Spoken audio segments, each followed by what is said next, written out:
Mais tout d'abord, Gérald Darmanin annonce la création d'une prison de haute sécurité en Guyane, dans les colonnes du JDD. Elle accueillera cette prison les détenus condamnés aux peines les plus lourdes liées au narcotrafic ainsi que les détenus radicalisés. 500 places doivent voir le jour d'ici 2028. C'est la 3e prison du genre annoncée par le garde des Sceaux. Les précisions avec Sharon Camara. En déplacement en Guyane, le ministre de la Justice, Gérald Darmanin, a annoncé l'ouverture d'ici 2028 d'une prison de haute sécurité qui disposera d'une capacité de 500 places avec une aile spéciale réservée à une quinzaine de détenus radicalisés, islamistes et fichés S.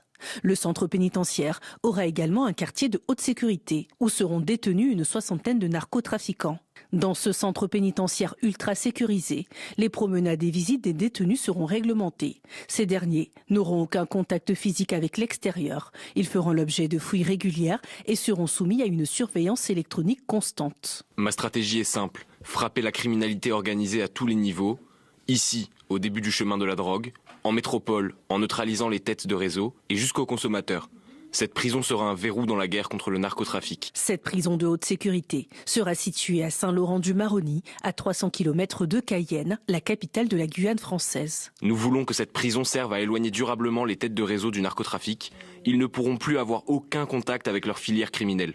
Il s'agira de la 3e prison de haute sécurité en France, après le centre pénitentiaire de Vendin-le-Vieil, dont l'ouverture est prévue en juillet prochain, et la prison de Condé-sur-Sarthe, annoncée pour octobre prochain. Et nous sommes en direct avec Emmanuel Chambaud. Bonjour, vous êtes secrétaire général UFAP-UNSA Justice. Merci d'être avec nous ce matin. Et je voulais votre première réaction face à ces annonces. Donc une prison de haute sécurité au cœur de la jungle à 7000 km de la métropole, 300 km de Cayenne. 3e prison de haute sécurité en France. C'est une bonne nouvelle pour vous ? Oui, c'est une bonne nouvelle parce que cette prison de Saint-Laurent-de-Maroni est attendue en fait depuis 2023. Elle aurait dû être construite déjà. Elle est issue des accords qui avaient été signés en Guyane en 2017, donc ça va dans le bon sens. On avait demandé lors de la prise de fonction du ministre qu'on puisse avancer sur ce dossier-là, parce qu'on a un gros problème sur la Guyane, c'est le ministre l'a souligné, la drogue, mais aussi ce qu'on appelle les factions, c'est des problèmes avec les détenus brésiliens qui sont actuellement incarcérés au centre pénitentiaire de Remire-Montjoly.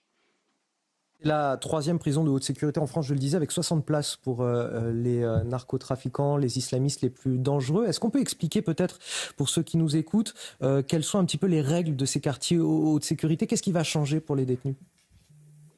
Eh ben, il y a une loi qui est passée, il n'aura échappé à personne, qui a été votée à l'Assemblée nationale et au Sénat, qui actuellement est soumis pour avis au Conseil constitutionnel.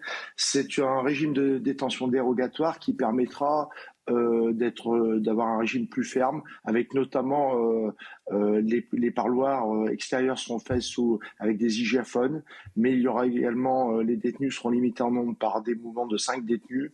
On aura toujours plus de surveillants pour les accompagner vers ces mouvements-là, et un renforcement aussi de la sécurité active et passive de l'établissement qui gardera ces détenus du narcotrafic. Vous parliez très justement du nombre de surveillants, c'est souvent le nerf de la guerre dans ces cas-là. Est-ce que vous avez aussi là la garantie qu'il y aura suffisamment de surveillants, en tout cas dans le pays, pour notamment ces prisons de haute sécurité ? Écoutez, pour l'instant, pour Vendin-le-Vieil, le nécessaire a été fait. Néanmoins, on n'aura pas assez de personnel. On l'a dit au ministre. Aujourd'hui, on a des besoins de recruter 3500 personnels supplémentaires pour arriver à combler les effectifs qui nous manquent. Et malheureusement, avec une seule école nationale d'administration pénitentiaire, on est dans l'incapacité de le faire. Donc, nous l'avons dit et redit au ministre, il faut ouvrir une 2e école pour pouvoir former les personnels de surveillance. Oui, elle est à Agen, je crois bien, cette école, si je me trompe pas. Merci infiniment.